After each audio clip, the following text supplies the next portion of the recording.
안녕하세요. 투리쌤입니다. 오늘은 커피 한 잔 타놓고 시작해봤어요. 왜냐? 내용이 많지 않습니다. 수분 섭취를 제한해야 되는 질병으로 오른 것은 우리 수분 섭취를 제한해야 되는 질병 있었죠. 이거 뭐예요? 간경화, 당뇨병, 요로감염, 폐렴, 기관지염, 고혈압 있습니다. 뭐지? 그죠? 정답은 1번 간경화입니다. 우리 간경화일 때 수분을 너무 많이 먹게 되면은요, 복수라고 해가지고 배에 볼록하게 올라오는 거 있거든요. 이게 찰 수가 있어요. 그래서 수분 섭취를 제한해야 됩니다. 우리 헷갈리는 거 있죠? 뭐 섭취 제한 있었습니까? 염분 섭취 제한 있었죠. 이거 뭐였더라? 심부전일 때 염분 섭취를 줄이라고 했어요. 간경화일 때는 뭐라고요? 수분 섭취를 제한하는 겁니다. 심부전일 때는 염분이고요. 노인의 성 기능을 감소시키는 요인으로 볼 수 어떤 것은요? 없는 것은 찾는 것이에요. 당뇨병 있을 때 있을 수 있죠. 발기부전. 또한 이뇨제, 항고혈압제, 신경제 등 약을 통해서 성 기능이 감소될 수 있어요. 우리 자궁적출술이나 유방수술은 어때요? 성 기능은 감소시키지 않지만 어때요? 심리적인 요인이라고 했죠. 성 기능은 감소시키지 않습니다. 안전하고 올바른 의약품 사용법에 대해 재교육이 필요한 대상자. 그럼 뭐예요? 틀린 거 찾으라는 거죠. 건강식품도 의사와 상의 후 복용한다. 어때요? 맞습니다.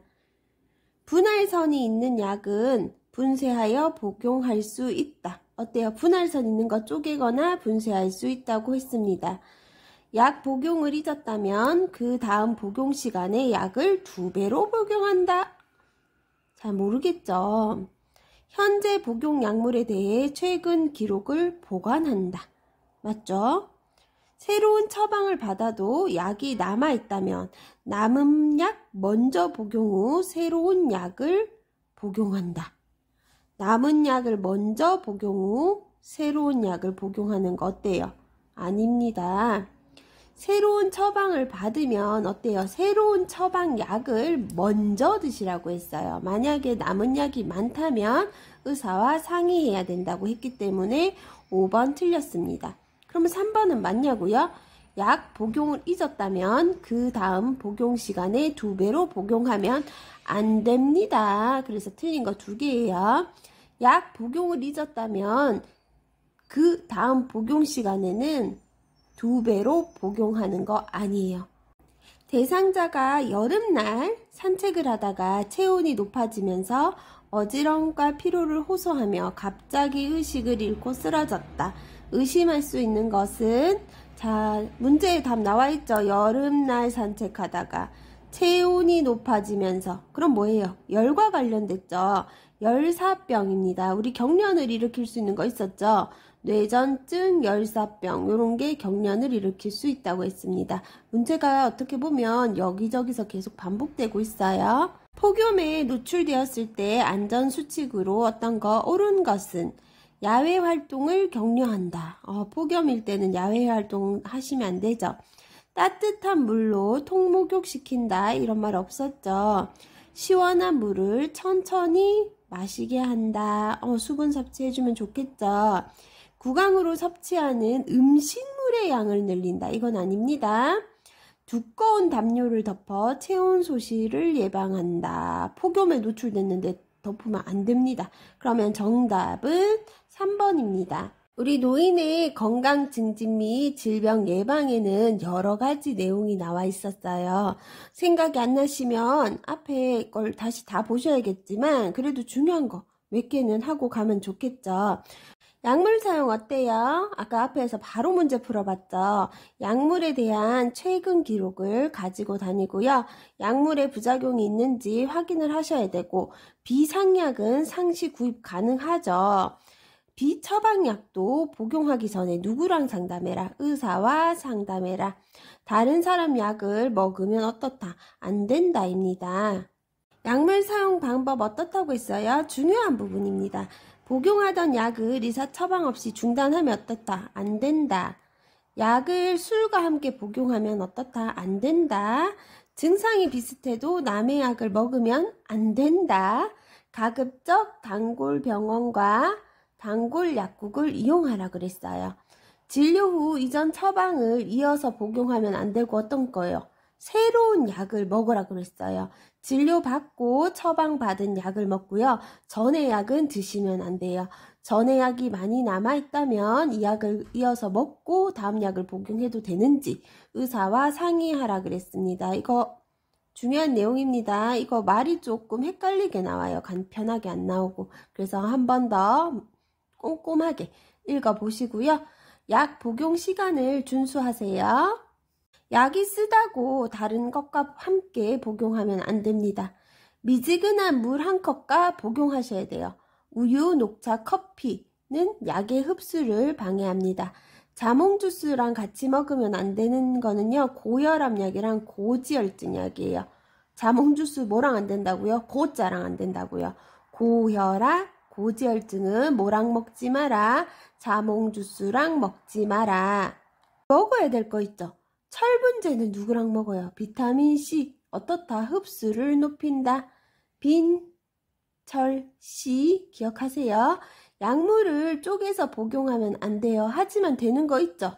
분할선이 있는 약은 쪼개거나 갈아서 드셔도 됩니다. 약 복용 시간을 잊을 경우 중요하죠. 생각난 즉시 복용하되 다음 복용 시간에 가까워진 때는 그냥 다음 시간에 복용하시라는 거예요. 절대로 2배 용량을 복용하지 말라고 했습니다. 건강식품 또한 의사, 약사와 상의하시고 드시는 거예요. 뇌절성 질환으로는요, 여름에 폭염 때문에 열사병에 올 수 있습니다. 현기증, 메스꺼움, 두통, 근육 경련 등이 일어날 수 있어요. 경련 있죠. 시원한 장소에서 쉬고 시원한 물이나 음료를 어떻게 천천히 마신다. 겨울에는요, 춥기 때문에 혈관이 어때요? 쪼그라들고 막 그러겠죠. 그래서 뇌졸중, 그 다음에 미끄러질 수 있죠. 골절 같은 게 잘 일어납니다. 그럴 때는 실내 운동을 하시고요. 새벽보다는 어때요? 낮 시간을 이용하는 게 좋아요. 술을 많이 마신 다음 날에는 가급적 외출을 하지 마세요. 다음 날 아침이에요. 따뜻하게 해서 나가시는 거예요. 장갑을 끼고 모자를 쓰고 요렇게요.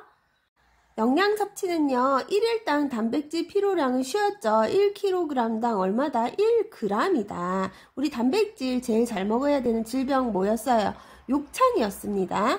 동물성 단백질은 체중 1kg당 0.5에서 0.6g인데요. 3분의 1에서 4분의 1은 동물성 단백질로 섭취하라고 했습니다.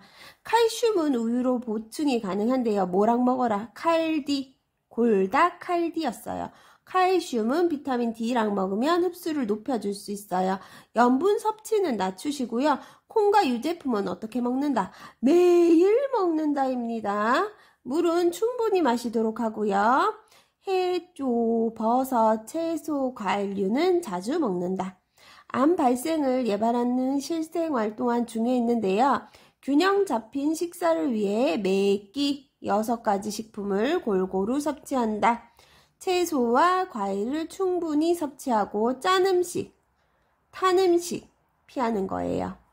운동할 때는요, 어떤 거 주의하셔야 되냐면 시원하고 바람이 잘 통하고 어떤 옷, 땀을 흡수하는 옷이에요. 땀복 뭐 이런 거 아니고요. 땀을 흡수하는 옷이어야 돼요. 낮은 수준에서 어때요? 점차 강도를 올려야지 갑자기 강도가 높은 운동을 하면 안 됩니다. 그것도 상태를 봐가면서 강도를 올리셔야 돼요. 운동의 강도, 기간, 빈도를 서서히 증가시키셔야 되고요. 중간중간 충분히 휴식한다. 이거 중요하죠? 중간중간 충분히 휴식해야 돼요. 계단 오르다가도 어때요? 중간에 쉬셔야 됩니다. 빠르게 방향을 바꿔야 하는 동작은 금지한다. 어떤 거예요? 막 테니스 같은 거는 좀 어렵겠죠? 안정시 심박동수로 돌아올 때까지 마무리 운동을 한다. 마무리 운동은 어떤 때까지 해야 되냐? 안정시의 심박동수까지 돌아올 때까지예요.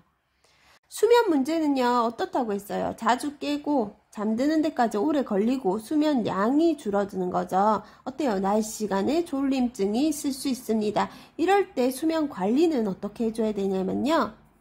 매일 아침 일정한 시간에 자고 일어나요. 낮잠이 온다고 낮잠을 자면 된다, 안 된다? 안 된다입니다. 그럼 밤에 다시 잠이 안 오게 돼 있어요. 저녁에 과식하지 않는다. 공복감으로 잠이 오지 않을 때는 따뜻한 홍차, 커피 이런 거 아니라고 했죠. 따뜻한 우유 문제로 많이 나온다고 했습니다. 수면제나 진정제를 장기 복용하지 않는다. 부작용이 있을 수 있어요. 장기 복용한다 뭐 이런 건 안 나오겠죠. 매일 규칙적으로 적절한 양의 운동을 한다. 함께 자는 사람이 수면에 방해가 되면, 요거 중요합니다. 수면 문제가 해결될 때까지 어때요? 다른 방, 각 방을 사용하도록 한다입니다. 성에 대한 문제가 나왔는데요. 당뇨병은 어때요? 발기부전을 일으키고요.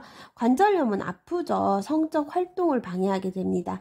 과도한 알코올은요. 발기지연하고요. 강심제, 이뇨제, 항고혈압제, 신경안정제 등의 약도 성기능에 영향을 미칩니다.